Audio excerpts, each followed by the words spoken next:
don't even need to have, ideally you don't even need to have Microsoft Word or these patches or these programs on your local laptop. But we, as Citrix, we do have capability actually to go into the local laptops or the machines and look for that and make sure we are in line with that.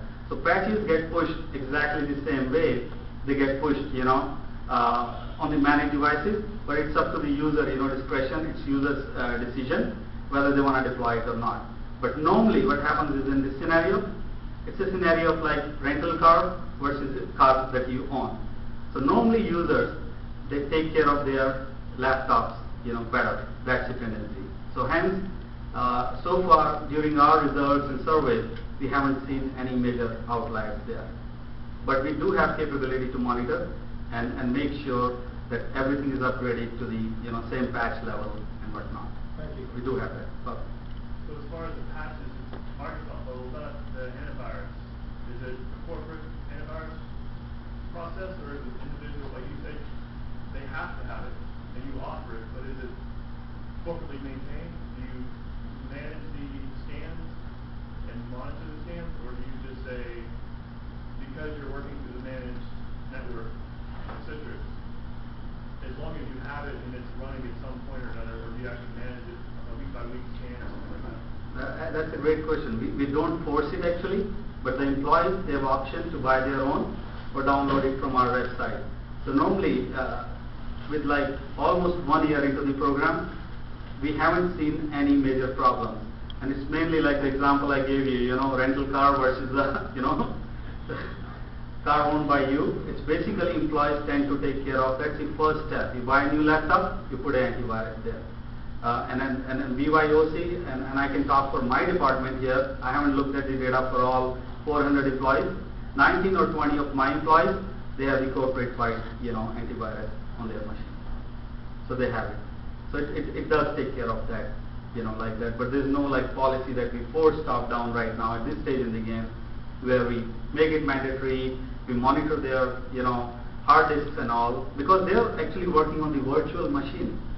In the sense, they're working on the Zen app. It's a virtual app they're working on. That's a snapshot.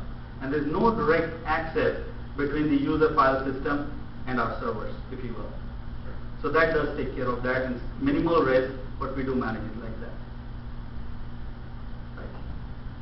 It's been a couple years since I've worked with the technology. A number of years ago, I'm interested in the scale capacity. A number of years ago, it was support about 100 of these connections per box. Essentially, your machine becomes a terminal, and you're working off the virtual server. What's the scale? How many can you run off of the boxes now? I mean, I know it all depends on the specs of the particular box, but what's kind of the average use case now? Actually, it varies. In our Miami data center, we have our Zen app in Miami. We have some local Zen apps also in EMEA, in Asia Pacific also. Taking example of Miami, when I did, like before I did Siebel implementation, Siebel CRM, which was a new application we're going to put on Zen app, right?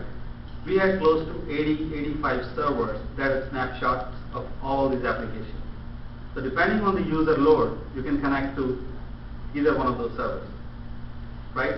It's a Zen app, like servers are mimicked the same way. They are basically configured the same way, and you can connect to either one of those. So that's the overall concept. But we did beef up the Zen app. We added close to 10 more servers when I went live with Siebel. Now we are adding more functionality on SAP ERP side, and there may be a need to beef it up again. So we'll definitely add more, capacity to that. But in the end, it comes down to the number of concurrent users that a server can support. On the business side, I mean, it's an interesting business concept because it's a different way to get companies using and thinking about using the Citrix product. You're running it internally to show, proof of the concept. Before you even started, did you interact? Were you getting like customer feedback, or did the genesis come from some customer use cases? And also, did you review this with any of the critical infrastructures that have certain compliance requirements? Yeah, actually, we did a lot of study beforehand, like looking into the policies, looking into the compliance, and that's how we came up with this program. Because we have certain like security policies, if you will, in any company. You have SOX rules, right? Certain like critical data that, you cannot even replicate onto a given laptop, Forget about your own computer. So a lot of thought and a lot of research, went into that. Internally, basically right now it's a Citrix concept where we have deployed it at Citrix. But the other clients like Adobe, that's one of the examples where they are extremely interested in that. And top of my head, I don't have names of other clients, but our CIO, CEO, they are working with a lot of their partners to basically show them and orchestrate this concept, how it could be deployed. So to your question, we did take into account all the policies, all the compliance rules and everything. And so far, we haven't run into any roadblocks on that yet. So you mentioned Windows and Mac. What about Linux? Linux, we are right now supporting Windows and Mac. And right now, to be honest, I won't have idea about Linux. I can look at that and get back to you. But those are the two platforms. And if you have, by the way, my contact information there, you shoot me off an email on that particular question, so I can get back to you on that. Top of my head, I don't remember if we support Linux or not.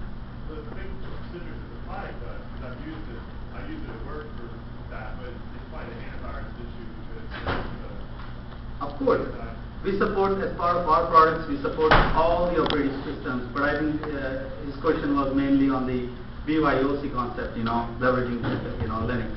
That I don't have full visibility into. I can talk to a products group and get back to you on that. Okay. Anything else?